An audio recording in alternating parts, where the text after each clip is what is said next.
What's going on, good people? Rich here, school in the building. School is here. We have a friend of the podcast back with us again. A legend. Yeah, first time on our video side of things.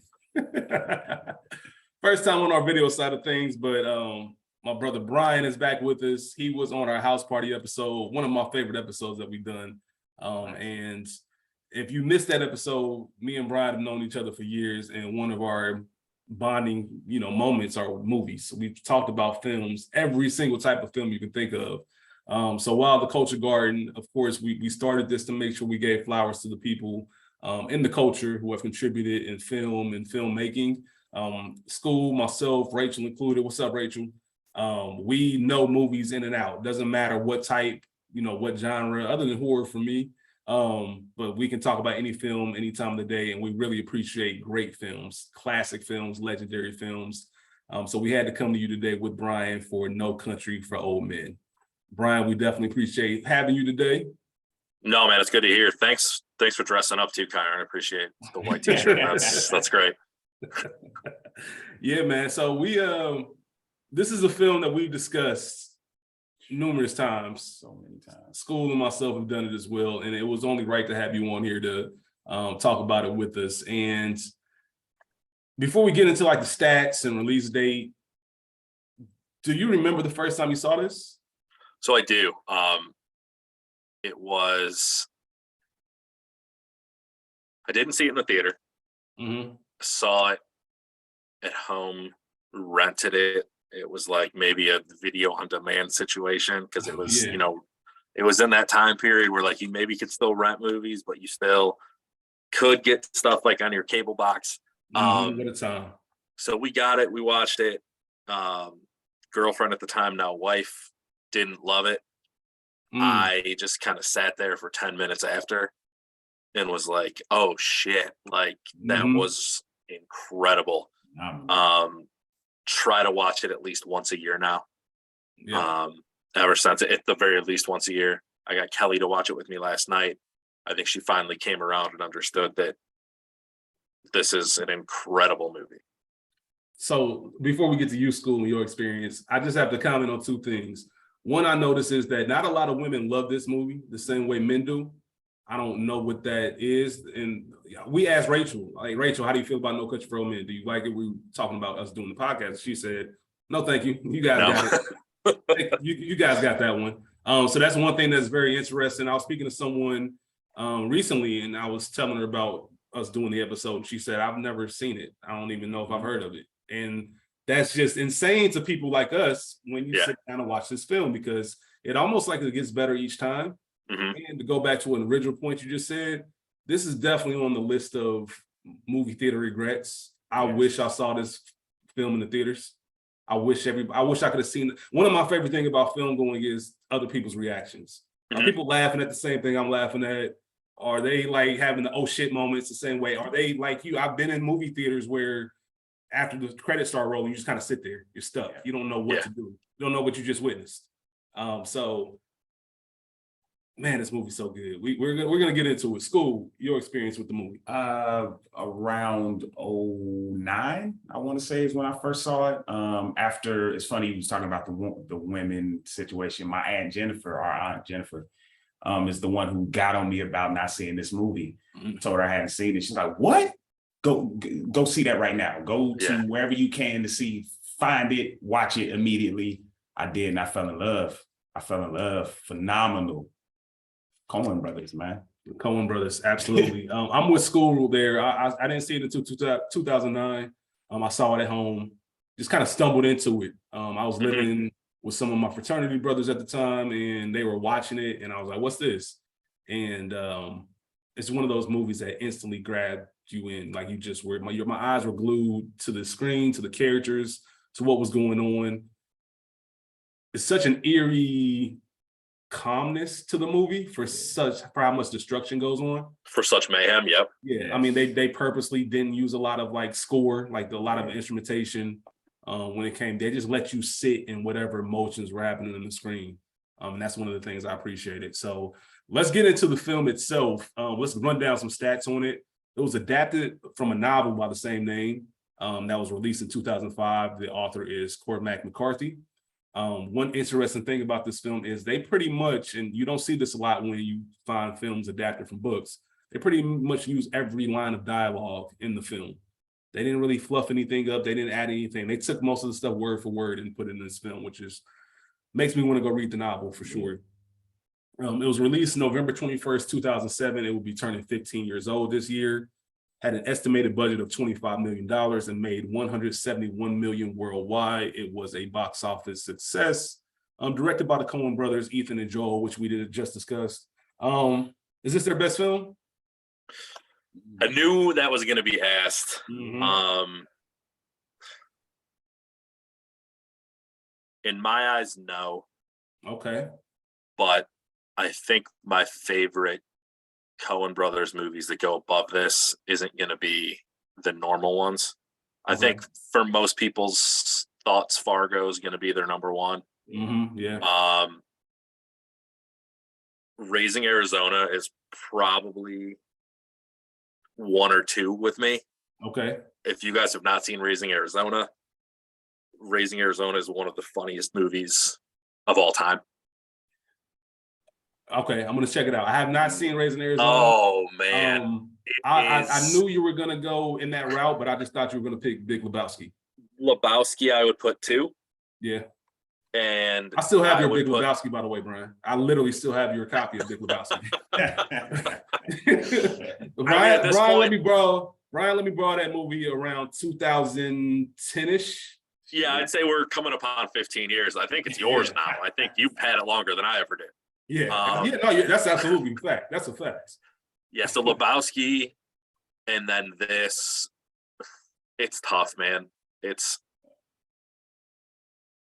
tough. I don't know. It's hard to answer.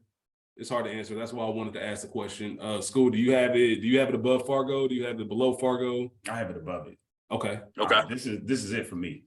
This is my I want to watch some Coen brothers. I'm throwing this on first. Mm-hmm. And then that leads to Fargo and everything else. Like after I watched this, I watched Fargo last night. So I agree. It starts here and then it rolls into it. That's the cool thing about it. It makes you want to keep watching. So because Fargo has a lot of, small similarities with this film. Fargo means a lot to me because if anybody's been around since day one, my pops was really big in the movies. He raised on it and stuff. Yeah. And Fargo was the last movie that I realized my pops hadn't seen. It was like, no, sit down. We're watching Fargo. Yeah. So I always appreciate, the Coen brothers and Fargo for that. But No Country is just mesmerizing. It's a mesmerizing film. And I don't use that word lightly. It is I will put the first hour of this film against any film. It's my first note. In any film in history. The first hour of this film, you can take any movie and pick their best hour, and this is going neck to neck with it. Yeah. I don't want to get too far into it because just what we get in the first 15 minutes of this film is insane. It's nuts. From the jump. Oh, man. Wrapping up some stats for it.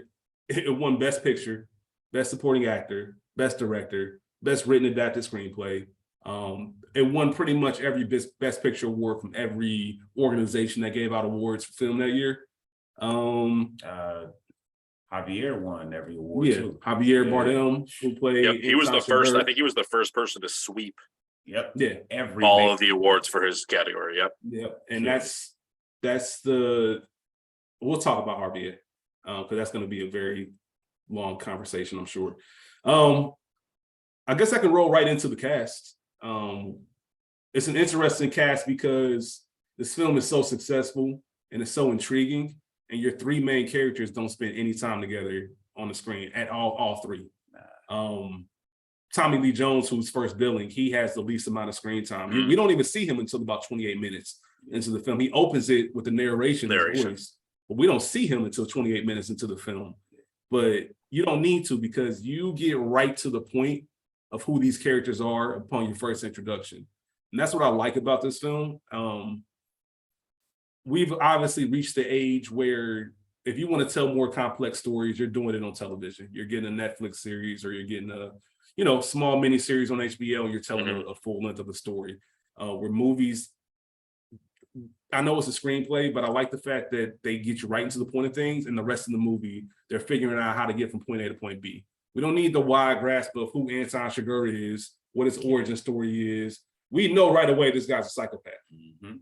Immediately, he is a psychopath. And Llewellyn Moss is smart for what he does. He's a very good hunter. He's very knowledgeable. The way he can look at that scene, realize kind of what happened, navigate where this guy would have went based off of what he did, like that's just elite. I mean, obviously he has some different issues when it comes to decisions that he made, which I know we're going to talk about, but the movie just did such good job of this. I know I strayed from the cast, but like I said, I was talking about Tommy Lee Jones, Javier Bardem, who plays Anton Chigurh, and we have Josh Brolin, who's been around forever, who played Llewellyn Moss, and they didn't have a lot of actors in this film. That's one thing that stood out. No, there's not a lot of people in it. Yeah, not a lot of people. So those are your three main characters. I will say this. One thing I find very interesting is the characters who only have one scene or one line, they all did a phenomenal job in this film. The ancillary characters, the guy in the gas station, the woman at the mobile home park, were so good. Even the guy at the store selling them the boots and stuff, like the line, like so good. You got a lot of people coming in here with no clothes. No, sir, it's unusual. Like that was just so authentic and so real. Like this is very strange, but I'm not asking any questions. Get what you need. And I love that's the Coen brothers, man. They take those great characters that mean absolutely nothing, and they turn them into like. I could watch conversations with a lot of those characters just continue. Yeah, they're just so good. The gentleman with the chickens in the back of his truck, like how he was just so good. I feel for him every time. Yeah. Every time. Poor like guy. He was just so cool, and he was letting them know, yeah, man, whatever you what blah blah blah. And you need an airstrip or an airport. Like, what are you thinking? And no, man, he was just the wrong guy. Cool. Like when he was saying, I've been there, brother. I've been there. Like, yeah, sheesh. Well, like you said, Bryan, those characters just stood out, and Coen brothers, you have to tip your hat to them for that. I do want to give a quick shout out to Woody Harrelson, who plays Carson Wells, Kelly McDonald, who played Carla Jean Moss, and Garrett Dillahunt, who played Wendell. Wendell was like that. You had to have a character like that in this movie, and he was believable. Like from 1980, because this film is based in 1980. You could just tell that Tommy Lee Jones' character, the sheriff, he was so used to the stupidity that it didn't even faze him anymore. Well, the guy that plays him read for Llewellyn's part 5 times. Yeah, I was about to say about 5 times, yeah. Which I'm glad he didn't. The cast is perfect. Don't touch the cast. Nobody, let's have a conversation at the end of this episode about somebody who was. Yep, I know exactly where you're going with it. Yep, we'll have a conversation at the end of the episode. That's fine. We'll save it. I wouldn't argue with anyone who told me that this film is the best one of the last 15 years. I don't know if I would put it as number one, but I don't think I can argue it. There's only a handful of movies that can honestly go above it. Even if I don't agree with it, I can at least accept the conversation. I'm with that. I think it's easily the best. It's only a few, 2 or 3 that come to mind, even with the conversation. There will be blood. That might be about it. I mean, last 15 years. That's interesting too, because those movies filmed at the same time in the same city. Yep. There was some stuff on set where a bunch of stuff came up from one of the filming locations. Yeah. No, that stuff I don't. Yeah, if it's not number one, it's easily top 3. Yeah. Because the rest of the movies, there's a lot of movies that I enjoyed in the last 15 years. Like really, like I'm a big Inglourious Basterds guy, Social Network, There Will Be Blood, Dark Knight. They just don't. There's just something different about No Country for Old Men that just puts it up there for me. There's something different about it. I do think it's easily the best picture winner of the last 15 years. Maybe somebody might argue like Parasite or something like that, but I don't think there's any debate on that. I do have a question for you, Bryan. actually for you and School, but specifically for you because I know how much you love the movie I'm about to name. The film that preceded this for Best Picture, is that a better film than The Departed? And I'm talking about The Departed. Or is that a better picture than No Country for Old Men? Which one are you taking? Because I know how much you love The Departed. I do.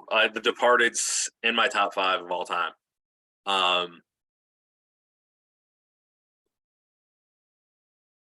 They're different movies, man. Yeah, They are. It's just like yeah, this movie is. It's just a class above. It's everything in this movie is so good. mm-hmm.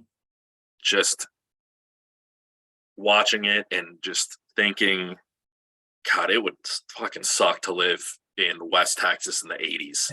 Yeah. That's one thing that stands out.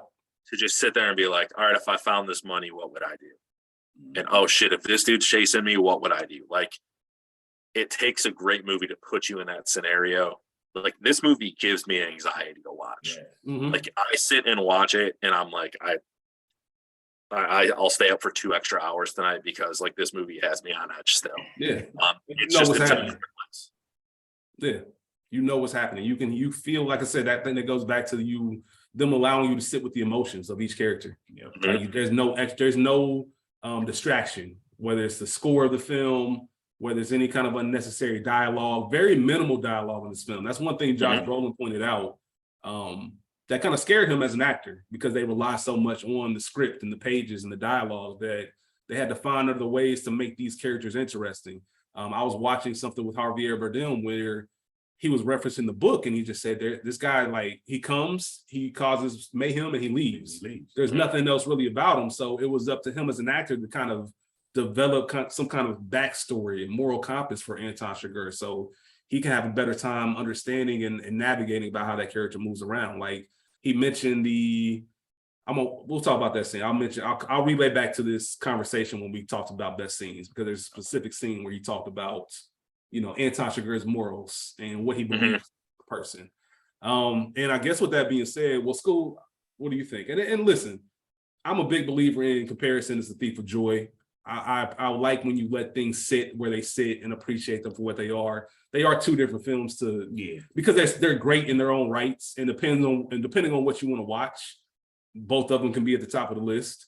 And I think that the same it's kind of the opposite. The small cast of this film, and then you go to Departed, it's just heavyweights. So man, that's just a tough one to answer. Mm-hmm. It is. And I don't expect anyone to give one.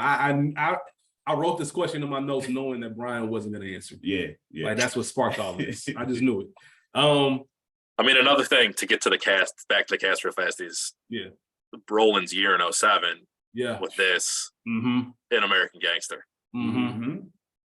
And the contrasting people he plays in both those movies. Yeah, absolutely. Because how he is the biggest dickhead son of a bitch in that movie, in American Gangster. Yep. And it's like, he's on my list in American Gangster as like one of the like worst guys, like not scariest, not like bad guys, but like just a terrible fucking human being. Yeah, he's like Littlefinger. And then you watch this movie and you're like, God, this dude's just like, yeah, he's like kind of an idiot. Like, he shouldn't have done some of the shit he does, but like, you're really rooting for him. So it's funny, like, just those 2 movies came out in the same year within months of one another, and it's just wild. That's an incredible point. And I want to add on the fact that you're rooting for him, but you know he's not going to make it. I don't think there was ever a point watching No Country, especially after the first hour like this. There's no way he makes it through this. There are so many things in that first hour that you're like, how is he still in this movie? Yeah, absolutely. Which is just insane. Like you said, man, and I will probably hit on it 25 more times. The first hour just cooks, man. I paused it at one point and I was an hour and 4 minutes into it.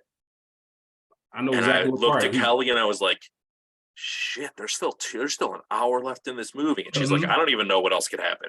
Yeah. Yeah. I think an hour and 4 is right when he was crossing into Mexico, asking for the jacket and the beer. Yeah. I did the same exact thing, because you look up, like I said, you can even break that down more. In the first 15 minutes, we get the scene of him getting arrested, him just destroying the officer who arrested him, and the look on his face, and you just really knew the right look there. on his face is what nightmares are made of.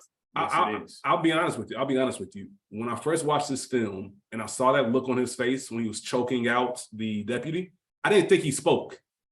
He immediately went to like this Michael Myers realm of character, where it surprised me when he spoke regular words, because he seemed so heinous right then and there. Like, all he cared about, he blacked out, and the only thing he cared about was taking that man's life. We're probably stepping on talking about best scenes with this. Let's just talk about best scenes. Let's get into it. So obviously this is number one. Like, this starts the movie in the consideration for best scenes. You're right. He goes to a place that scene alone probably won him the Oscar. A lot of people will be like, yeah, it was some of the speeches he gave. It was when he was talking to Woody Harrelson. It's when he was talking to Lou Allen's wife that did it. But that scene when he's laying there choking the guy out is frightening. The part of that scene that gets me is hearing the boots scuffing on the floor and all of the black scuff marks of the fight that was put up, and how he just like gets up, walks to the bathroom. He's like, oh, my wrists are cut up, and he's totally fine. This is a different man. Like I said, this film did an incredible job of telling you exactly who these characters were at the very, very beginning. Your first introduction, you knew what type of guy this was. I had never seen anyone like him. School, you asked the question to me. I passed the question along to Bryan. Has there ever been a more scary or terrifying movie character that's not horror related, not your Freddy Kruegers or Michael Myers? Has there ever been any kind of more terrifying character? And I couldn't come up with anyone. Nah. I wrote down my top 5 though, so we will get back to that. I was gonna say, there's some people on there for different reasons. But as far as what you know, which is not a lot about this person, and he would do anything to end your life. Yeah. Anything. Just doesn't care. And the more terrifying, going back to what you said, Bryan, there's multiple times throughout this film where he is just, what is pain to him? Like, it's not a real thing. He treats enormous painful situations with the energy of a bee sting. This is just a minor inconvenience. I mean, there's a scene in this movie where his bone is literally sticking out of his body, and he's completely unaware. Man. He's just going with it. And he's aware, but he doesn't care. Well, I think that's the first time where he actually shows some caring, because remember, he same give me a second, let me gather myself. He pretty much. But even then, take that to, if that happened to you, you're not saying give me a second, let me gather myself. Right. Everybody here's having a different reaction. I'm on that tree log throwing up. I'm not bartering for some kid to give me a shirt for $100 for a very bloody $100 bill. He went to a different space. So going on the best scenes, Moss going back to the scene, Llewellyn Moss going back to the deal that went wrong. This can also be combined with things that bother me. That category we do on this episode, where listen, the Coen brothers have a thing in their films. It's a common theme where they like to show the moral compass, for lack of a better term. The thing that makes us human and makes us make those type of decisions. They like to, it's not a new thing in their films, but man, it's a tough watch. And I have to go back to when you first see this movie and you first see this film. He acknowledges the fact that it's dumb. He tells Carly, like, where are you going? I'm going to go do something dumber than hell, but I'm going to do it anyway. There's not a better film moment, or not many better film moments, than the first time you watch that scene and he looks up at the truck by itself and he goes and looks at the canvas of everything else. realizes that the window's blown out from the guy Yep. he talked to earlier, Yep. and then looks back up and sees another truck pulls There's up. another truck You hear there. the hissing of the tires. When you talk about anxiety, Bryan, I don't know if there's, I don't want to say that's the highest point of the movie, but that lets you know where you're headed. And given the fact that this is still within the first 30 minutes, 35 minutes of the film, incredible. It's incredible. It It's is ridiculous. because it's still to a point where like you're still not quite sure. You're not as invested in any of these people as characters, Mhm. Right. but they do such a good job of putting you in the position of, all right, he's here. He is in West Texas desert, basically. Where is he going to go? Mhm. These guys are driving this truck down. He's got 25 seconds. Yep. That's it. Like it's from seeing, and I think it's such a beautiful job because you got to see the same scene a few moments earlier. So you see the scene where he stumbles across everything, and then you see the contrast of it, where it's daytime and it's bright, and I just found $2 million, the whole nine, to where it's night, and this is terrifying. And I just realized that these people know I'm here. Not only do they know I'm here, my truck's up there, so if they don't catch me, they're gonna know exactly where to go. They're going to find me. Yep. Yeah, they're gonna find me, and now I'm really in some trouble. But Really involved. don't go back, man. I get it. I understand. That's just the type of guy you are. I'm the guy. I'm personally like I've not paid for something before. Like they didn't charge me like at an ice cream place here in Cincinnati. I remember this specifically, and I went back and paid it. I was going to say oddly specific story, but go on. Yeah, yeah. Like it was just one of those things, and my two friends that were with me just looked at me like, "Man, you're nuts." But it's just one of those weird idiosyncrasies that people have. Like I don't. It's just one. I felt better had I paid what I owed, and that was kind of what him. There's this guy out here asking for water. He's shot. He's dying. This is his last request. Something's keeping me up at night, telling me, "Let me go back and try to get this guy some water," knowing it's the dumbest do thing the that I math. could die. Do the math in that situation, though. You got to figure how many hours have passed with this dude bleeding out from a gunshot wound. He wasn't going to be alive when he got back with the water. It wasn't about the guy. It was about him. It was about him knowing that at least I tried. At least I went back and tried. And that's that weird thing that makes us human. That just weird, this little thing about it is going to make me feel better. Yeah, anything that you got to add on about that scene? Hey, great scene. Incredible scene. Y'all touched it. You got anything you want to add on for the next scenes? I mean, I have a list of them, but I don't want to dominate. So what's your next one? You already kind of touched on my scene. I thought the scene of him leaving, just him and her interaction, Carly G's interaction, was just, that's how it is with your woman. Get up at 3 a.m. right now, Bryan, and see what Kelly said. Oh yeah, absolutely. What are you doing? What's going on? And that scene, and when he first comes back, before that, when he first gets back, all the questions she asked, the get in place. That's one of my favorite quotes in the film. Yes, and the fact that he was telling her the truth. Most of the shit she asked, he was telling her the truth about. What's in the satchel? Bag of money. Bag of money. That'll be the day. That'll be the day.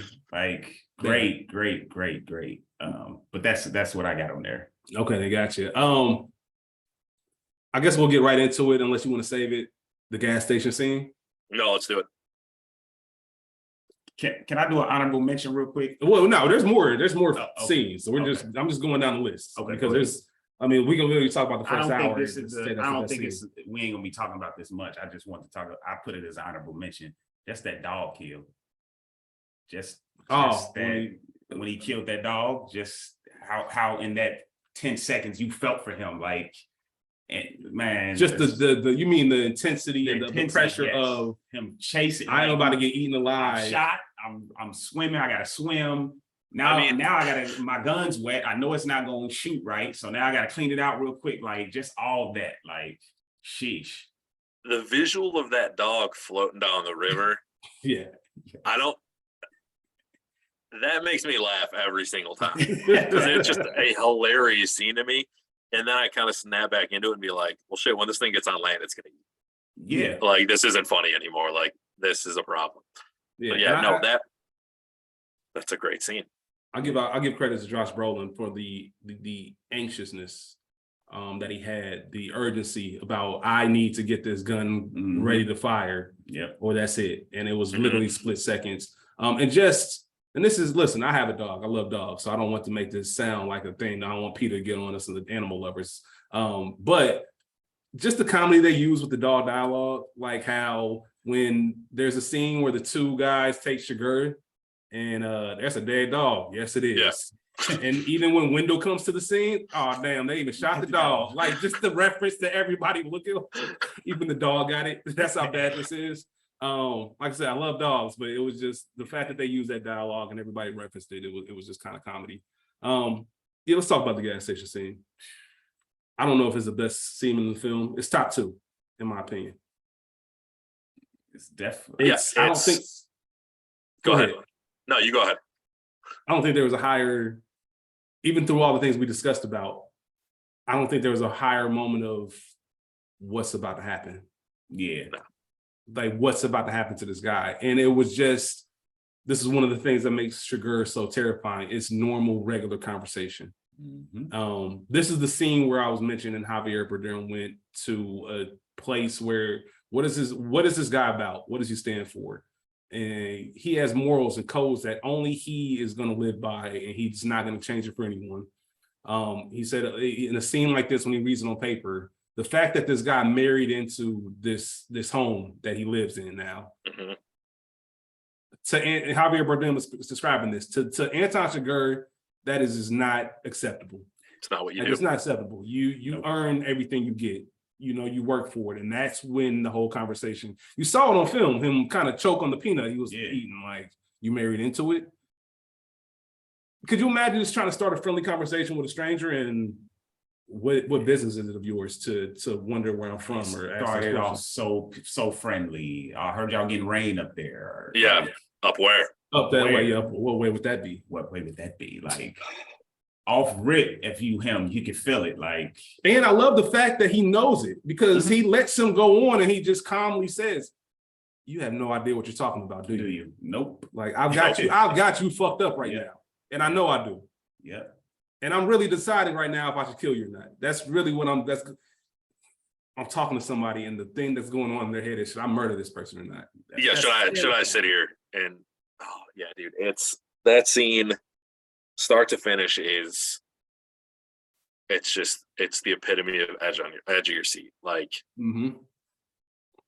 And that, like, not to jump to the end of the scene, but when he's leaving, and the look he gives the guy talking about the coin, putting it back in his pocket, you're like, this man is not right. There's a lot. Go ahead. I'm sorry. No, I was gonna say, like, he meant that, and the best thing about Sugar, like you said, he has his own codes.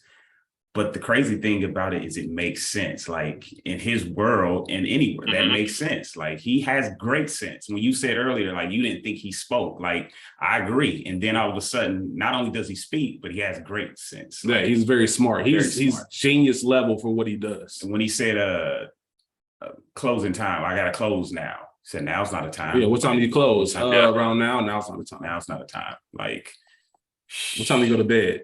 Around dark, around now, around dark. Yeah, like, should I come back then? And you're just like, oh no, you shouldn't. Please don't. Please don't. And we said it earlier, talking about these side characters, but that scene works because of that actor, because he really holds his own. Yeah, he holds his own, and that's exactly how it would be. You made the point earlier. You're in West Texas, very densely populated part of the country. You don't see a ton of people, on a daily basis. They're miles and miles apart. And that's how his normal interactions is. He just kind of casually, like he said, passing the time. Like, he lives behind the gas station. Yeah, he's just that tells you everything you need to know at this town. So just the odds of him running into this guy by chance, and chance and time is a big theme in this movie. This is the first time where you get the quarter. Like, this quarter has been traveling 22 years to, the date on this quarter is 1958. They've been traveling 22 years to get to this place. And just kind of, that's a real reality of life. Yes. Like, you don't have any control about what's going to happen. You've lived your whole life to get to this moment. There's a scene with Carson Wells later in the movie. If the rule you follow, got you here, then what use was the rule? I was literally pulling up that quote right now. Yeah. Because it's on my list for best quotes, but it just plays into so much of the rest. Yeah. There's another one. Another quote he mentioned. the very last scene he has with Carla Jean. There's no control. You control everything. The coin doesn't. I got here the same way the coin did. Yep. Like just the concept of like, you just got to live your life, man. And what's going to happen is what's going to happen. It's just about how you deal with it and how you see it. But that scene is the fact that he called it right, the fact that he made it, the fact that even you get a little bit of Sugar, like, well done. Like, that kind of humanity. That's the only humanity he shows in the film. Don't you dare put it in your pocket. Yeah. Otherwise, it's just another coin. Even though it is. Which it is. Yeah. It is.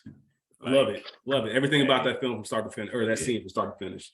The Del Rio motel scene, when Sugar first finds the tracker. So this is when Llewellyn Moss goes to the Del Rio motel. He gets his room, puts the money up, leaves out, comes back, finds the Mexican's truck there, drives to another motel, comes back, gets another room on the opposite side of the original room so he can retrieve the money. So you know somebody's there. The hotel worker, the woman is fantastic too. Which one? The hotel worker. Why wouldn't you Absolutely. just want the room right next to you? Oh, you want that room? That is 2 twin beds. Yeah. She is just appalled that he would want that room. Yep, absolutely. She can't believe it. Yeah. And that whole entire scene, because it introduced me to something that I didn't even know was possible to exist. And it introduced me to something where, as terrifying and menacing as Anton Chigurh was prior to that moment, he pulls out a fucking shotgun with a, for lack of better terms, a silencer on it. Mhm. And I just remember seeing that. And that's when the first idea of this creeping in, like, this might be one of the best movies I've ever seen. Yep. Facts. Like, because how do you have a character that evil and then he pulls out something like that? So the sound that it makes is the thing that always gets me. Yep. Is, yeah, it's menacing when he has it, and then he shoots that first guy, and the sound is like nothing you've heard before out of like a gun. It's almost more like a laser kind of sound. It's like a lightsaber. Yep. And it's just is devastating, those guys in that hotel room. Mm-hmm.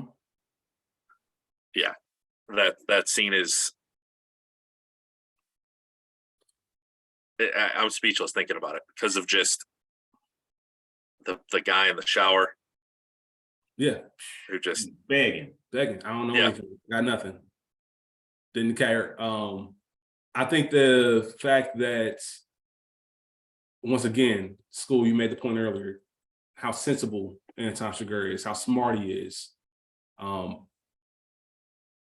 Pulling that out, taking his shoes off.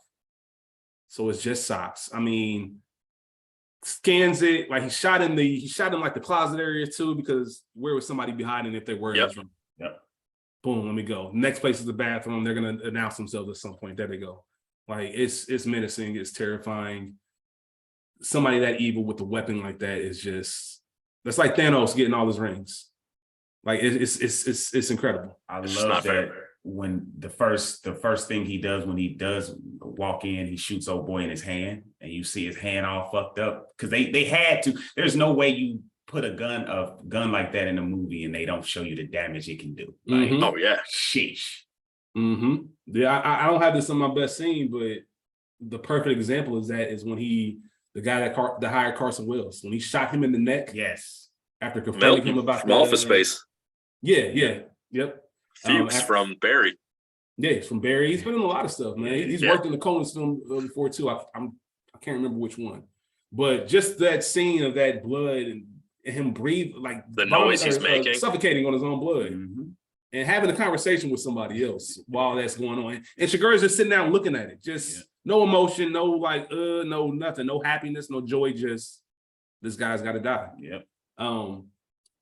Flowing on into the scenes, I got a couple more, and then I'll see if you guys have anything else. Okay. When Moss finally finds the tracker, another thing that bothers me, because it took an hour into this film for him to find this tracker. Yeah. He even makes a point earlier in the film, talking to Carla Jean. At what point would you stop looking for your $2 million? $2 million. Yep. So at some point, it has to run through your brain. Maybe I should check this. This is a lot of money. or maybe I should make sure nobody's coming up. And he obviously realizes like there's no coincidence that everywhere I go with this money, there's people coming to find me. What's going on? Yeah. And then just that realization flowing into hearing the clatter in the background, very faint. Like you don't even hear it unless you're really, really paying attention to it. And him dialing that operator and him Just knowing it rings. And everybody watching the film knows. They know what's going on. Well, what he tell them if anybody comes to the motel, any Tom, Dick, or Harry. Yeah, any swinging dick. Any swinging dick. Any swinging dick, yep. And in the middle of the night, he just goes, there's no fucking way. Because that's how it would be. Like, there's no way nobody checked in. And like, come on, man. Yeah, you're not getting any sleep in that situation. There's no way. If that was my whole thing. Yeah. Like, why are you not just constantly, and we'll get to that point too, but with this scene, the way it's set up, how you kind of understand how the hotel's laid out, how you're able to picture the stairwell, the hallway, where he is in his hotel room, to then how he gets out. It's all set up so perfectly. And I can't imagine how badly it would hurt to get hit in the chest with that lock. And let's go back to Chigurh again, which I mean, this is a Javier Bardem, Anton Chigurh appreciation podcast at this point. Yes. We saw the scene I just mentioned earlier where he takes off his shoes, so he's going into the hotel room. This time, he knows exactly where this room is. An extra level of wit. Let me go turn this light off because I know he's on this other side waiting on me. Yeah. It's so good. And then come like that scene, just the silence of it, just sitting there. You're like, oh my goodness, like you're on the edge of your seat, like you said, Bryan. Not only that, he was using what I can't remember that tool that he was using to kill the cow. That they kill cows. Yeah. But he was using that to break the doors. And like that's just brilliant. Like he was ahead of the game. He was futuristic when it comes to everything, even the weapon he had, which obviously that weapon didn't exist in 1980 in real life. They had it made now. Yeah, they had it made for the movie, but everything about him just he was always a step ahead, whether it's his weaponry, whether it's smarts, he was always a step ahead of things. The chase, the I can't even end there because the chase when he finally gets out, that going back to the point you made about the sound of that gun, when he just barely makes it out the window and it whizzes by his head. Yeah. This poor guy driving down the road for whatever reason, just in the middle of the night. First, you get this guy coming at you with a shotgun, telling you he's not going to hurt you. And then a few minutes later, like I said, you can hear it faintly. You can hear that whiz coming, and all of a sudden it's through your neck, and then he gets another one to the head. What's going to happen? What's going to happen? So that scene, I guess, in the book is a lot crazier. I guess the cartel shows up in the book as well. Yep. And it's a much bigger shootout. Which I'm okay with the way they did it. Same. I was going to ask you about that. A lot of my nitpicks, which we get to, a lot of my issues are coincidental type things. Like too many things happens that are like just a coincidence in this movie. Yeah. The movie's one big coincidence. Like, it really is. So I'm glad they did it that way, but the shootout in that street, how surrounding areas are used, it's great because that Brolin has the army background and training, and Chigurh is just a killer. Yeah. So he can use they can use their smarts against each other and try to figure it out. It's a longer scene. It's probably a 10 or 15 minute scene total. It's great. Yeah. And go ahead. I was gonna say I just love how they're in this scene together, but they don't really meet. Like they shooting at each other, but they don't really meet or like that's crazy because they don't consider them in the same scene. Like right. And I think that's going to the point you made. I had that written down on my notes to talk to you about as far as the cartel showing up. I agree. I like the fact that it's kind of a mono thing.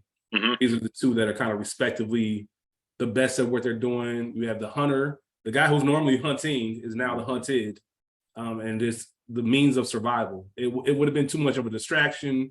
It would have been too movie-like to have a cartel just pull up out of nowhere, and just them having that out and just who's going to come out on top of this, and it just ends out the first hour of this movie perfectly. I mean, there's like I said, if this is, you have all the stuff we talked about plus this ending out your first hour, there's not much more I can say about it. This movie at that hour 5 mark, when he walks into Mexico, this movie needs an intermission. Yeah. This movie needs a 5-minute break for you to just be like, okay, we're halfway done. I don't know what else is going to happen, but I need to take a break. That's real. Walk around the house a little bit and figure this out. And then, start it back up with the mariachi band singing to him. Yeah, that's real. That's real. That's honestly, I agree with that. A couple other scenes before we get into some other categories. Carson Wells and Moss in the hospital when Llewellyn Moss is in the Mexican hospital, and just the humor. It's the small stuff. It's the subtle things of this movie. The fact that Carson Wells has flowers. So good. The fact that he brought flowers with him and the whole interaction between the two. Incredible. Just an incredible scene. You won't find me. It took me 3 hours. Right. Like, what do you exactly. Like, you're really underestimating the guy who's coming after you. That's a fact. Like, just how annoyed he was with him. Did I say that? I don't know. Oh, you talking about welding when he asked him? Yes, when he did. yeah. Welding. I don't know it about him. He got so annoyed. Like, Braves. What did I say? Like, straight up. And I love the fact that Llewellyn really had confidence. He really believed in himself. Yes. He really did. So shout out to him for that. Carson tried to tell him, like, you have no idea like what you're talking about. Like, was this guy supposed to be the ultimate badass? No, I wouldn't describe him as that. Yeah. And I think that's probably the perfect way. I would describe him as a guy who lacks a sense of humor.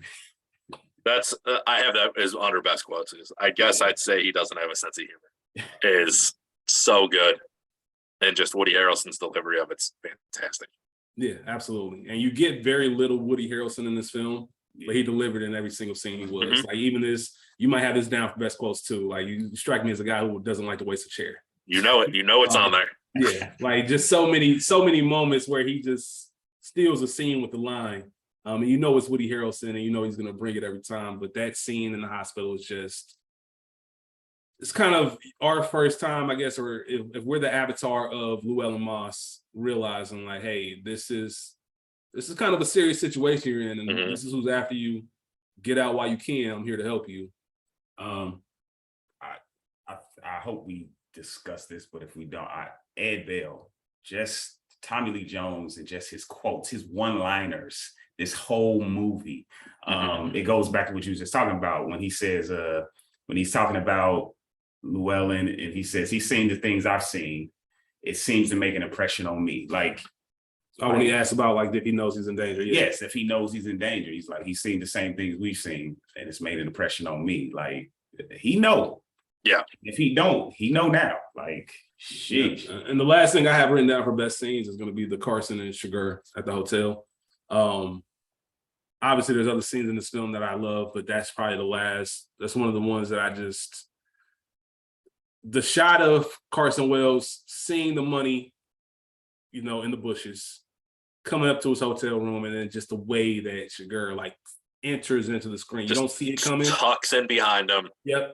You don't see it coming. It's not like it's obvious. You just kind of, if you blink for a couple seconds, you don't even know that he's on the steps, and that's just kind of how it creeps up on you. And just that smirk, like, hello, Carson. Yep. Let's go to your room. Yep. Because I know why you're here. Yeah. So you ain't talking me out of this. Come on. And just imagine being Carson Wells, just have the most deadliest, terrifying person on the planet. Yeah, you know you're dead. With this weapon pointed directly at you in this most calm manner ever. And it's that scene. What I think makes him a little bit more terrifying towards the end of the movie is his limp. When he fucks his leg up and he fixes it, but he's got that limp where this is the most ridiculous thing I've ever said. It's a very menacing limp, if that makes any sense. Yeah, absolutely. But the way he moves with that limp, and it's terrifying the way he can move with his leg like that. It's the complete opposite of Kaiser Soze's limp.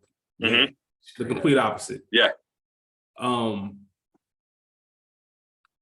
I think the best thing about that scene with Carson and Anton Chigurh is the phone conversation between, because that's their school you mentioned earlier. That's their proper introduction. Yep.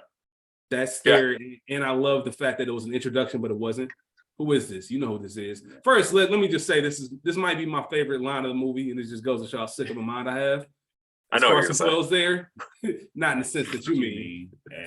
That's my favorite line in the movie because it's the way he looked over. You know you killed him. Yeah, but he looks over at him and just says, "Not in the sense that you mean.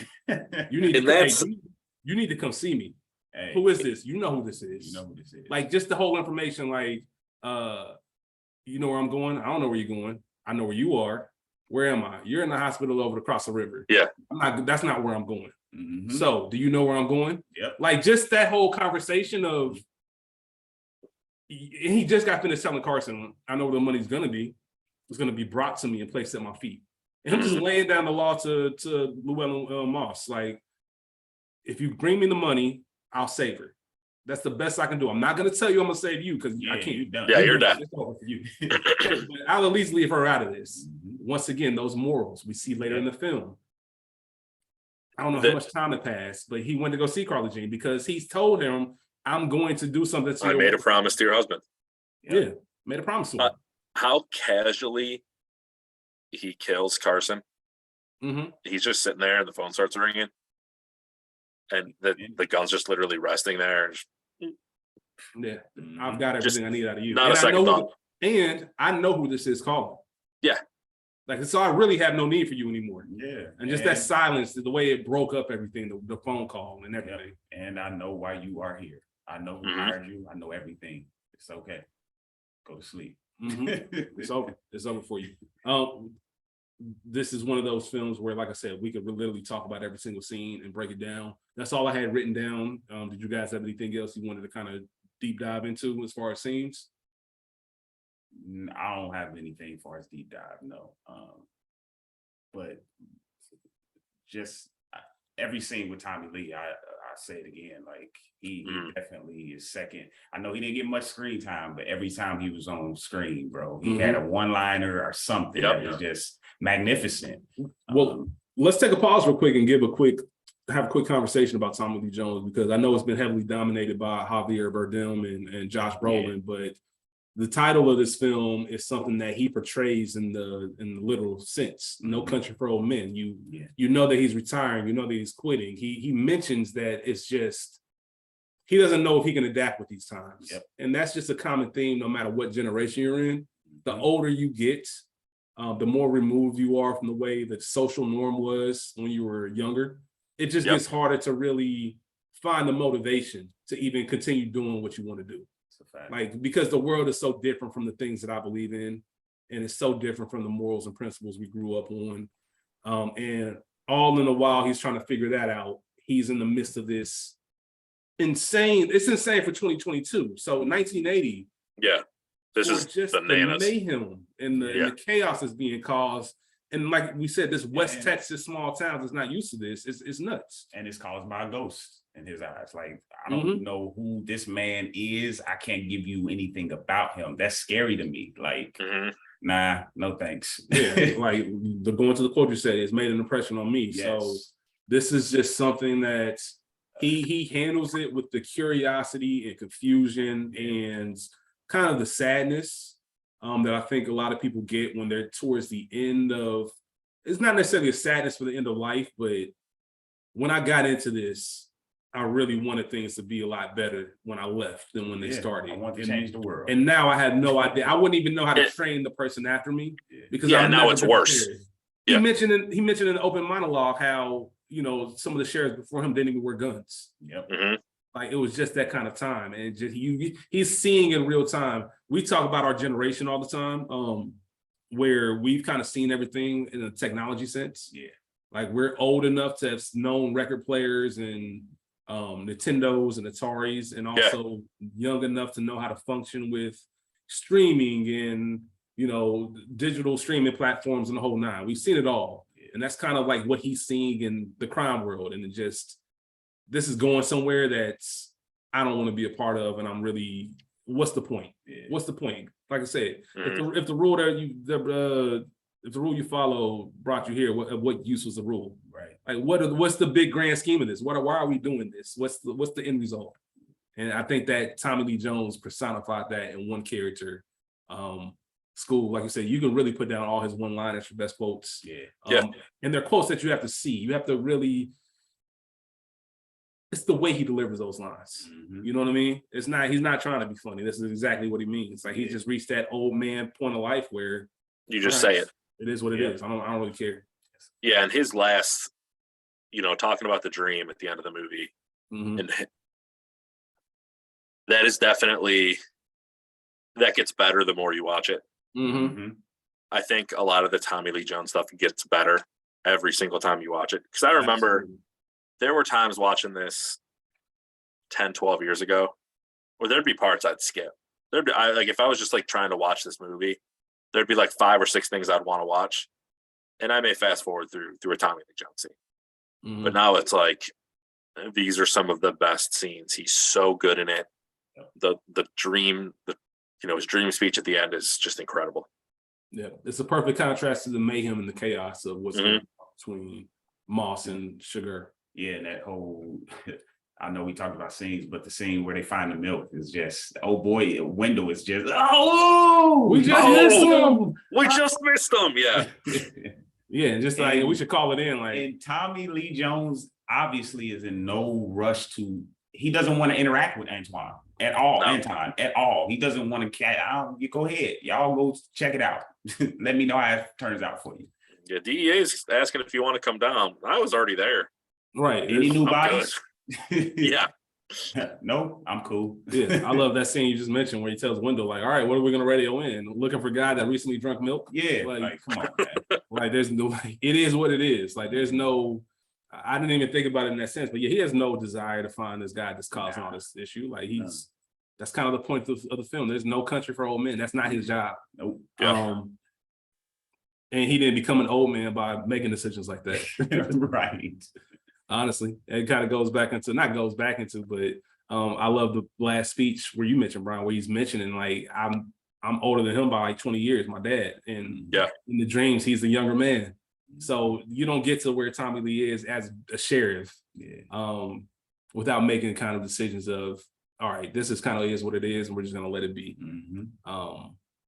Yeah, incredible film, man. We can talk about everybody in this. I think I already mentioned it, but just a quick nod to the Anton Chigurh, Carla Jean scene. I've already mentioned what I love about it, just the fact that he gave her a chance, and she just wasn't convinced. Like I said, going into that life comparison, like, it's out of control. You control it, not the quarter. Well, I got here the same way the coin did. Just got to shout that out. You guys want to get in the best quotes? I think I said most of mine. Yeah, I know I said most of mine. Yeah. Trying to see if there is anything that I have written down that I didn't say. See, that's the thing with this movie. It's not. I use the phrase friendo probably once or twice a week to people. Yeah. Other than that, this isn't a movie that you're going around quoting. You'd be a psychopath if this was a movie. Like, your friends would be like, dude, are things okay? Like, why are you so upset? So that's like a best quotes in this. It's like, trying to take some of the humorous points, which a lot of that was Woody Harrelson. The 2 quotes you definitely hit on with, strike me as a man who wouldn't waste a chair.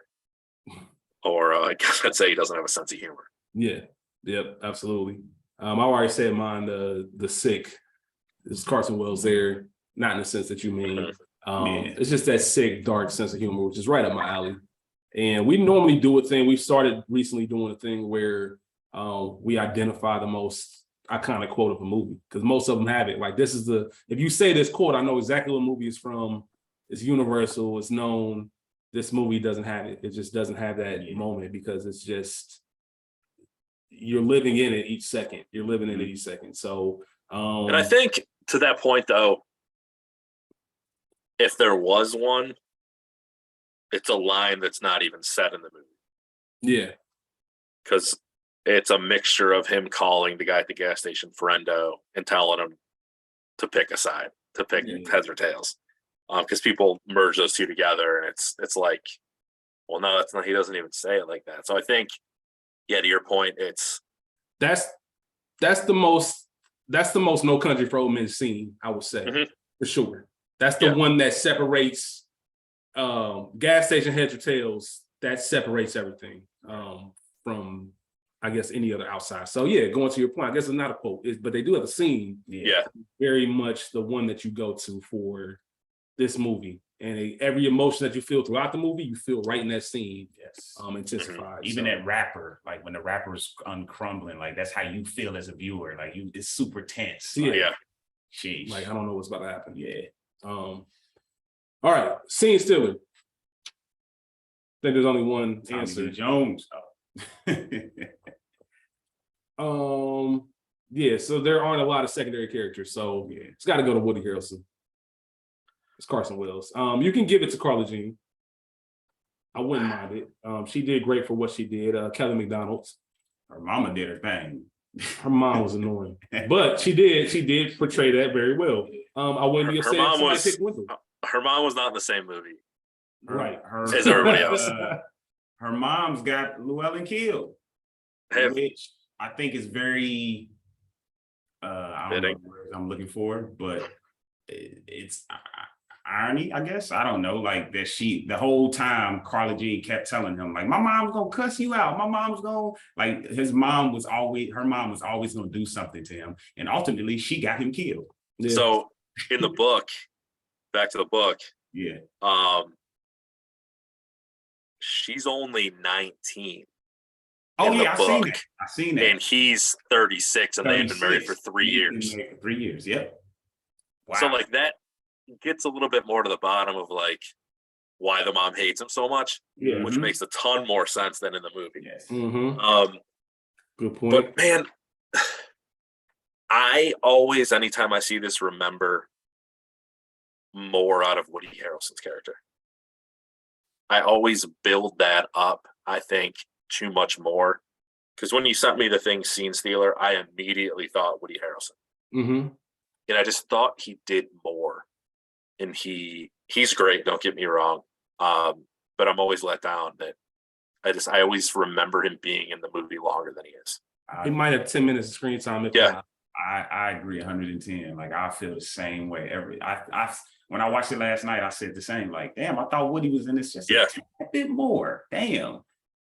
Okay. And they do the job of, he's in there talking. You're like, okay, this guy's going to go up against them, and like this is going to be more of a worthy adversary of Chigurh. Yeah, and he's not. Not even close. And it's just it's not even a second thought. It is disposed of quickly. It almost makes you wonder why they hired him. Yeah, Brantley has a great track record, but I don't know if that says more about Carson or more about Anton Chigurh. I don't know. So yeah, it kind of by default, like we said, it's such a small cast. I guess if I had to pick, if I didn't pick him, and I'm just picking, it's got to be the gas station guy. I'm picking it to him. He stole that scene. Yeah. And the combination of him and Bardem was incredible. Yes. Incredible. Like if you go back and watch, just don't pay attention to Bardem. Just pay attention to him in that scene for all the viewers out there. Just go back and watch him and what a phenomenal job he did in that scene. Yeah. That's hard to act. The emotions that man goes through in a 6-minute scene or however long it is just incredible. Yes. Yeah. He goes from being.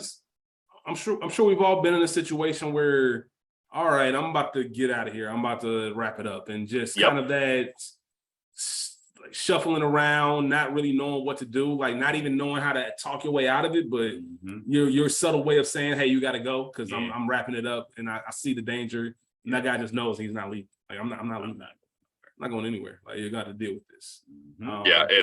I honestly, for Scene Stealer, I put the extras is like in a as a cumulative kind of cast for them, because between the gas station guy, like I said, everybody has one scene or a half scene is just so good, and the movie wouldn't be what it is without those people. I like the I guess it would be Llewellyn's landlady or whatever. Mhm. She's She gave up fantastic. that info, that face she gave him, like, Yep. nigga, what? Get out of here. Yeah. Even the guy that was carrying the bodies out of town, the interaction he had with Tommy Lee Jones' character. You know what I mean? And then the fact that he asked him, "Are you going to write me up for improper?" I'm like, get the hell out of here. Get your ass out of here. Yeah. Things that bother you. We'll get into that category.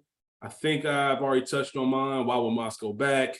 Why not check the money for the tracker? Now, I will give a little bit of credit. When you first watch this film, you're not thinking about the tracker. I don't think that crossed my mind until after you see it a few times and you go back like, well, this would have been the smart thing to do. Mm-hmm. But when you're watching it, everything's going on in real time and it's, the high intensity. I don't think anybody stopped and said, hey, he should check that money for a tracker. So I think that's you answering your own question. I mean, that's why he didn't. It was a lot. Right, that's what I said. Well, my point is that it bothers you later, but in the moment, I don't get mad at anybody for not thinking about it because nobody is. Right. Well, and it's almost not fair because how prevalent were trackers in 1980? Right. Like thinking about it at all, like in any sense, like who would have thought that like they'd put something inside of this that somebody would be able to have a signal? Like it just, there's no way people would have thought about it.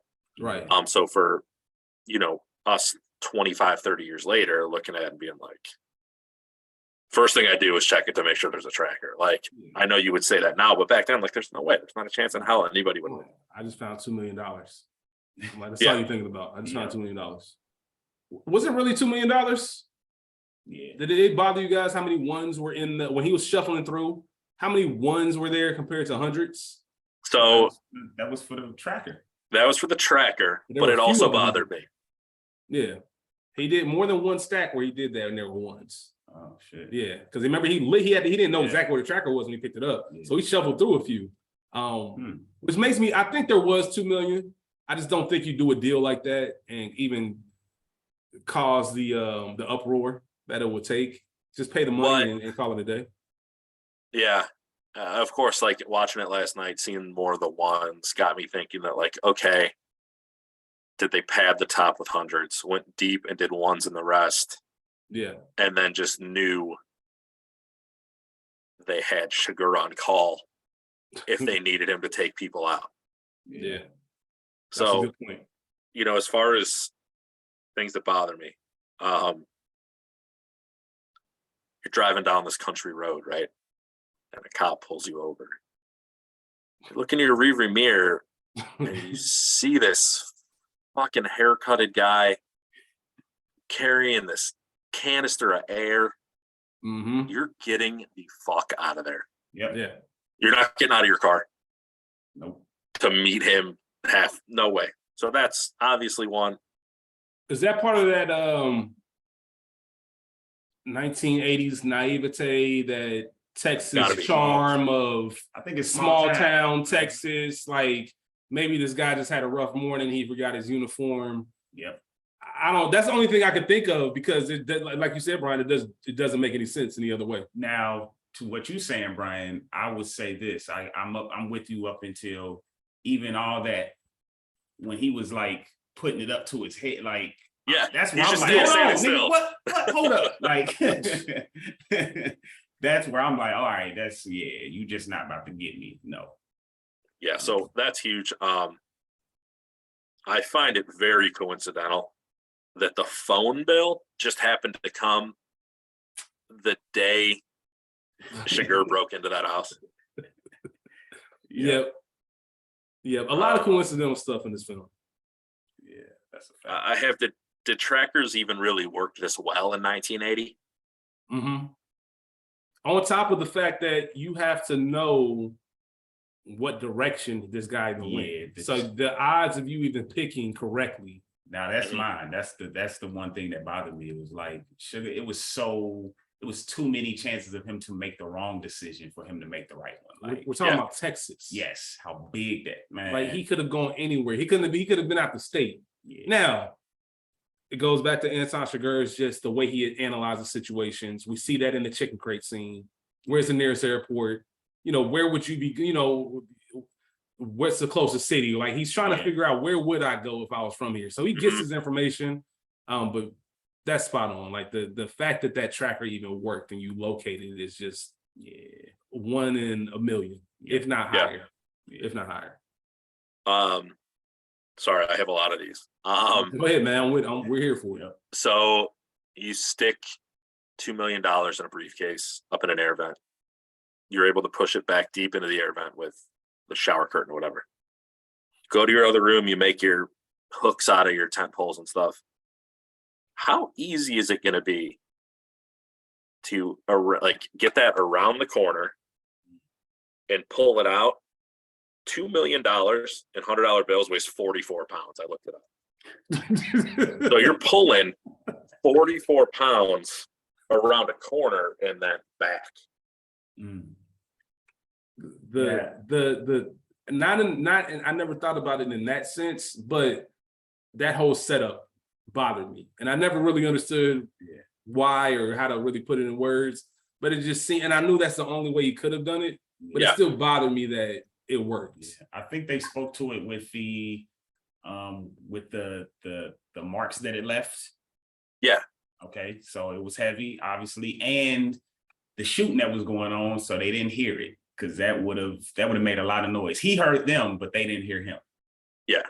Like so, and it's just like, I mean, man, you're holding it like 44 pounds generally isn't heavy. It's just like the way he was positioned and what he had to do. Again, man, it's a huge nitpick, but here we are. And then my biggest one is you don't get the satisfaction of Sugar killing Llewellyn Moss. Yeah. What? Oh, okay.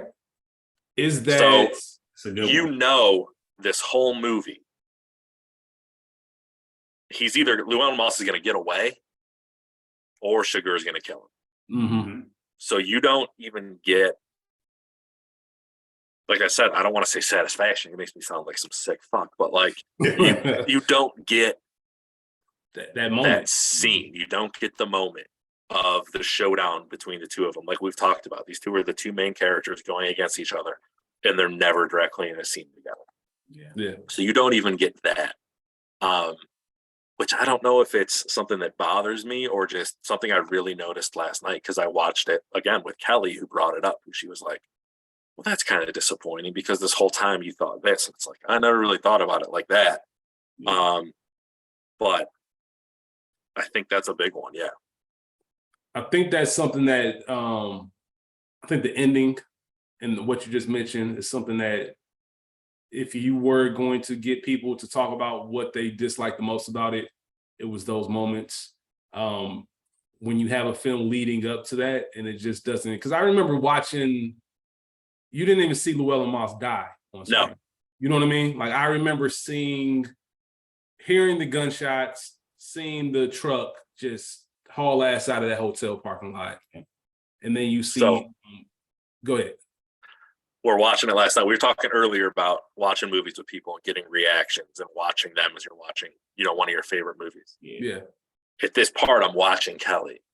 And I'm like, okay, I wonder what reaction's going to be when she realizes he's dead. And we get to the scene, show him in the doorway. I look over at her. There's nothing. That's weird. Probably didn't realize it. A minute or two later, I pause it. I go, are you paying attention? She's like, yeah. And I was like, no reaction for the main character of the movie dying. She goes, wait, what? When? Yeah. And she's like, no, that was just one of the random Mexican guys in the laying in the doorway. I was like, it's not. It's the main character of the movie. Yep. And she was like, oh shit. So yeah, it's funny that for the build up, it's so unceremoniously how he dies. Yeah. You ain't, like I said, even if you saw it on screen, that might make up for a little bit more. But there's this guy who we've known this whole film to just have this drive in him. He's not going to back down. He's stubborn, to a fault. Even when Carla Jean was talking to the sheriff and telling him like he ain't gonna quit, like he's not gonna quit either. Like he never has. He can take on all comers. Just that blind confidence of what you're gonna do, and just not to see his demise, just see him laying out. I mean, like I said, I saw it coming. Like I never thought that he was gonna leave this film without dying. But it's just ironic that he died in the sense that he did. And I think it goes back to that point. Like they said it right before. Like, is that what you're looking for? I'm looking for what's coming. See, the thing about that is you never see when that's coming, whatever the quote is, and the very next scene, he's out of here. Well, it's two things. I think this movie does a good job of kind of making you forget about the cartel aspect of it. They pop in and out. Even when the mom gives up the information about where they're going to be, you don't immediately think it's going to be a payoff for it. They're very close together scene wise. Mm-hmm. Normally that would be much further down in the movie, but it happens so fast. You're like, oh shit, they got to El Paso real fast. And then again, keep referencing the book. I guess in the book, him and that girl go to one of their rooms. Mm-hmm.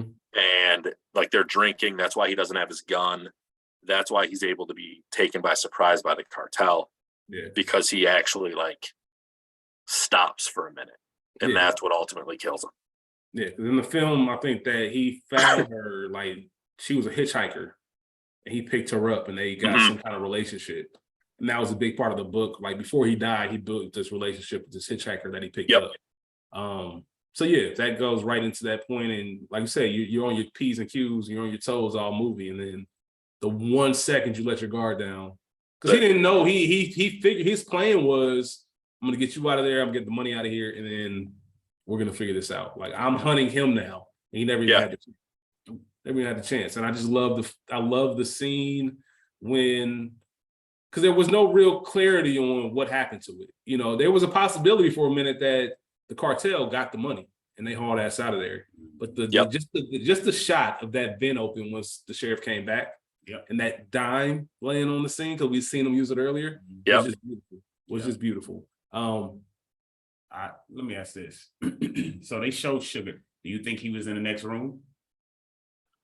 I read something that was very interesting. They said something about Sugar in that 50-50 and using the coin for the 50-50 aspect, and that the sheriff had a 50-50% chance to go into the room that Sugar was in, that he was actually on the other side grabbing like Llewellyn did when he, built his pose and grabbed it. He was on the other side grabbing the money, but obviously he didn't because we saw the vent.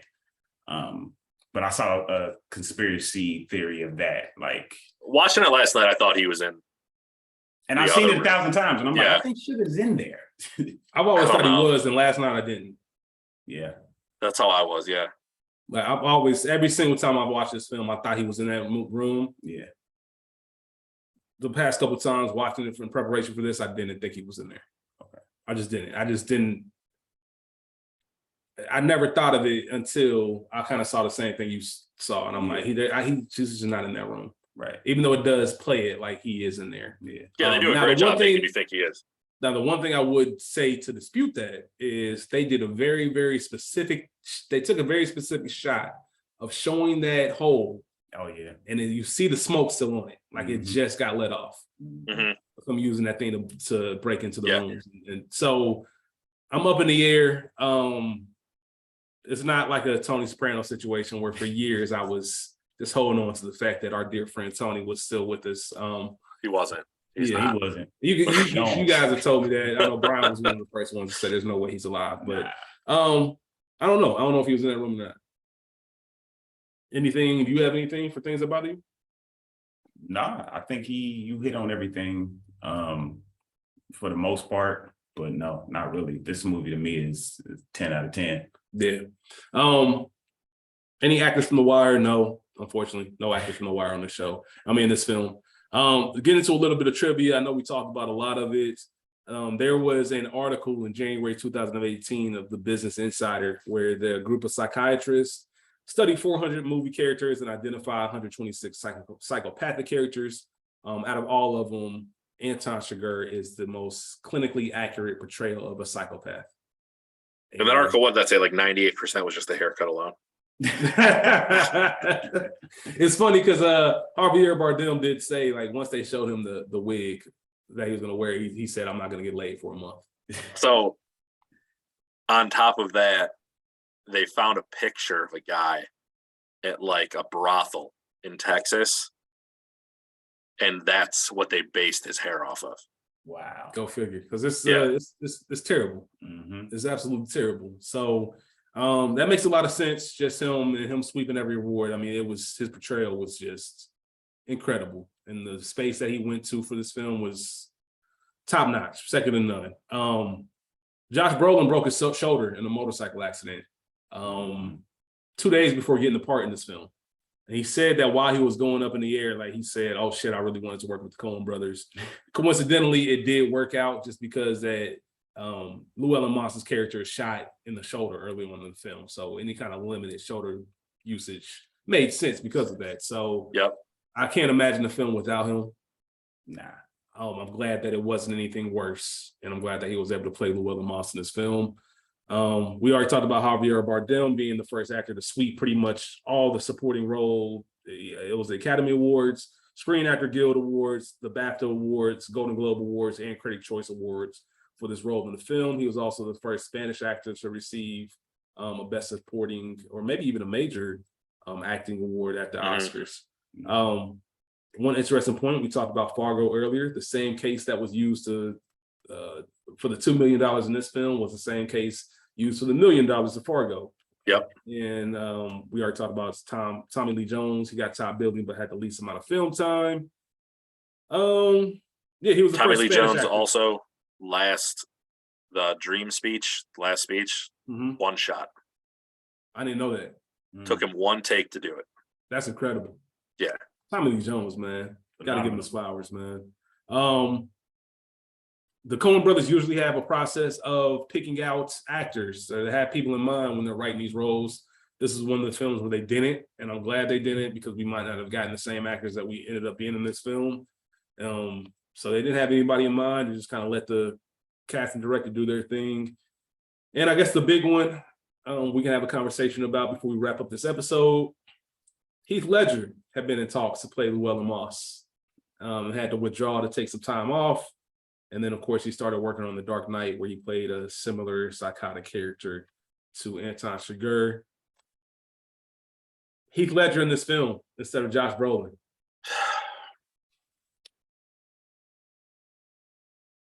I don't know if it's better.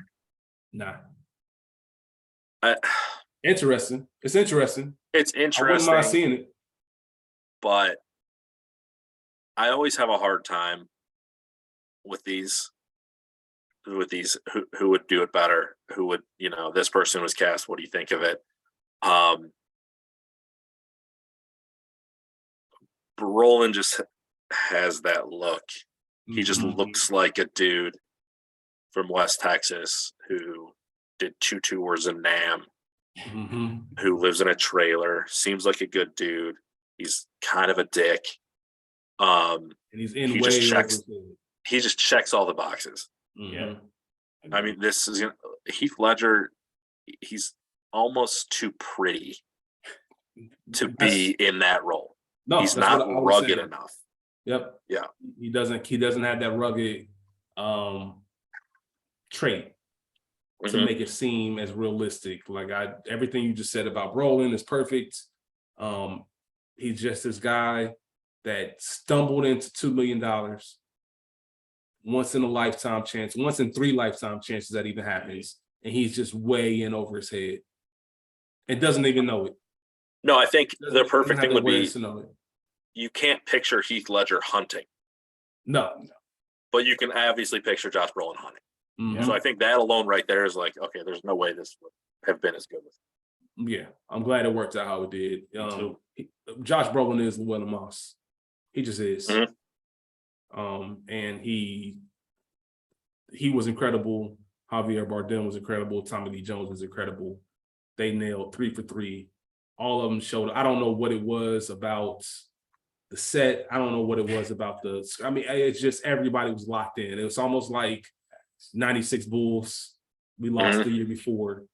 Everybody's coming this season with the same mind. Like there was no ego, nothing. They just all were locked in and they performed. Like the fact that you just mentioned Tommy Lee Jones did that speech in one take is just incredible. They were just in their zone. They were in their zone. They were in the same zone Anton Chigurh was in when he wanted to kill that deputy at the beginning of the movie. Nothing else mattered. Nothing else mattered. Man, anything else about, I mean, we pretty much touched about everything that you could talk about on this film. I guess, what is your lasting impression, if you haven't already mentioned it? I mean, did we want to touch on frightening? Oh yeah, let's get into it. Yeah. Frightening bad guys. Cool, go ahead and take it over because I know this was your whole thought process and idea. Yeah, so I was talking to Rich and I let him know, like, I don't think there's a non-horror movie character as scary as Anton Chigurh. Like, when he's on screen, he gets your attention, but at the same time, if he was to walk in that room that you're in, you out of there, you leaving. Mm-hmm. It's the gas station scene all over again, but you're the star, like straight up. So here's my thing to that. Here's what makes him terrifying and adds on that element. I kind of disagree. If he walks in the room, you kind of don't see him coming. He looks menacing, but he's also this demeanor, like him to be so cold. In O-Dog, for example, all right? O-Dog in Menace to Society is a terrifying character. There's nothing that character does that surprises you. This guy walking in that gas station and flipping that conversation, which was meant to be so simple and so just matter of fact, it's in that moment you realize, oh shit, this guy is somebody. He's a psychopath. Yeah. I think if you see a lot of other movie characters that come in, you kind of see it. You kind of are prejudging them or whatever the case is. This is just a guy and he's getting gas and looking to pay for it, and all of a sudden you're in a life or death situation. And it just kind of came out of nowhere. That's what makes him scary to me. Okay. I got you. I did have a top 5. Do you I know you said you had something, Bryan. You want to? I gotta go with yours. This is my 5. I put Colonel Hans Landa from Inglourious Basterds. He's my number 1. Yep. Okay. Amy Doon from Gone Girl. Shit. This is a personal one. T-1000 from T2. I got that. When I was young, he scared the shit out of me. O-Dog, of course, and Anton. Oh, is that in order? No, just okay. That's just okay. Got you. I mean, yeah, man. I had Christoph Waltz from Inglourious Basterds. Absolutely, that scene in that house, man, is the very first scene. How he's so chilling, but he's so cool. Like, it's similar to Anton Chigurh. Yes. Yeah. Like, you don't know how to play it until Christoph Waltz is he is not bigger than 5'5", I would say. No. And that man commands a room. Like, I have both Terminators. I mean,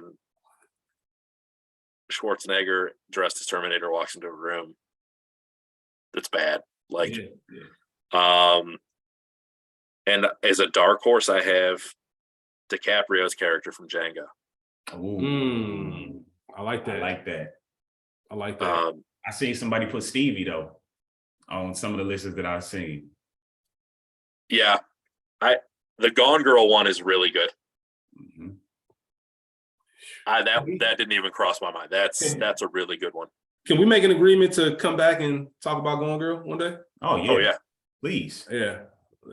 That's that made me think about that. Yeah, that is a good one. I don't think she would have crossed my mind, but she's great. A different type of terrifying, but just as equally terrifying. Yeah, just as equally. I didn't have a list because Anton Chigurh was it for me, but everybody you guys mentioned, especially the Gone Girl, that really got my attention. Hans is he's up there as well. I'm trying to think of anybody else that would really be on that list. I thought you said because you think about it and you think like, okay, maybe Pesci and Goodfellas maybe Pesci in Casino. The combination of Chris and Snoop from The Wire. Yeah. Yeah, and it's just like it's still not. It's not there. I don't. Yeah. It's hard to put into words what it is, but you can easily see it when you can watch see the it. films. Yeah, I got you. They're just as terrifying, but they're not to an anti-degree. He is a scary movie character. Yeah, he's Michael Myers personified. He is. I mean, even the way he looks, with how his just the coloring, like the way they do his makeup in this movie, the coloring of his face, with the contrast of his hair, and how you can his dialect, the way he speaks is just like, where are you from? What are you saying? Like, you just have no clue, but it's a mixture of what he says, how deep his voice is, how broken English mixed with anything else. It's just like, fuck, this dude's not human. Like, look, if I shoot this guy, he's not going to go down. Right. He kills 2 people in the first like 15 minutes of the film. He kills 90% of the people he interacts with in this film. Like, literally, there's a hand, like not even a handful. There's a couple fingers where the people that he doesn't kill that he comes in contact with. And one, we don't even know if he killed him or not. Who? The accountant. You're not. Oh yeah. No real. Yeah, we don't know. Depends. Do you see me? Do you see me? Yeah, like I don't know. Everything that I gathered about that character, that accountant's dead. I would think so too. This man was driving across a bridge and saw a crow, right? And pulled out his pistol just to shoot it, just to see if he can just kill it. Like that's who Anton Chigurh is. That's it. Yeah. Like he that was no different than, I can't even think of a similar. I mean, it was as easy as breathing him. It's what a psychopath would do. Yeah. Yeah. And that's the only time we even seen him with a pistol, which also had a silencer, just to kill a bird, just because it was there. It was there, just chilling. Let me kill it. Insane. I think I've got everything out that I wanted to say about No Country for Old Men. If there is any kind of lasting words that either one of you have, by all means. But man, I mean, no, I think we've pretty much touched, every part of it. It's, if you're listening to this and you haven't seen it, maybe this should go at the top of the episode. If you're listening to this, stop and go back and just watch it and then come back and listen. The first hour, like Kyron said at the beginning, man, you're not going to touch it anywhere. Yeah. And take a break. Take a 10-minute break once he gets into Mexico, and then finish the movie. Any film, any hour, put it up with it. I don't care. Godfather 2. Yeah. Any Shawshank, any movie you want to take. This movie to me is ultimate Coen brothers, especially in the fact that when you first watch it, you think this might be a traditional Western movie, and then Llewellyn dies. You're like, hold the fuck up. Where's that bad guy hero ultimate battle? You don't get that. Like, they're just not traditional. So when you go and you see a movie and their names involved, don't expect anything traditional. It's not gonna happen. Yeah. So appreciate the both of you. Appreciate you for having this conversation. It's just one of those films where it just grows with you over time. And like you said, it's a once a year film, which is kind of, for me, that's the highest level. If you reach the category where I'm watching once a year, then you just reach a special level of filmmaking, and you mean a lot to me. And it just, from the first time I saw this film, I just knew that I was upset at myself for seeing it so late. Like I said, I wish I saw it in the theater. I wish I knew more about it at the time, but now that I do, it's constantly in rotation. Can't say enough about it. This is probably our longest episode yet, just because it's one of those type of films, but it is worth every single second. Please go back. Please watch it. Please enjoy this episode. With that being said, Bryan, we'll have you on again soon. Once we end this recording, I'm gonna tell you a plan that we have for you. All right, can't wait. A movie that you requested to be on is coming up very soon. Yeah. I don't know if you remember it, but we'll talk about it here in a second. But for everybody out there watching, listening, thank you. No Country for Old Men, Coen Brothers, Culture Garden Podcast. Y'all be cool. Y'all be cool. Peace. Man.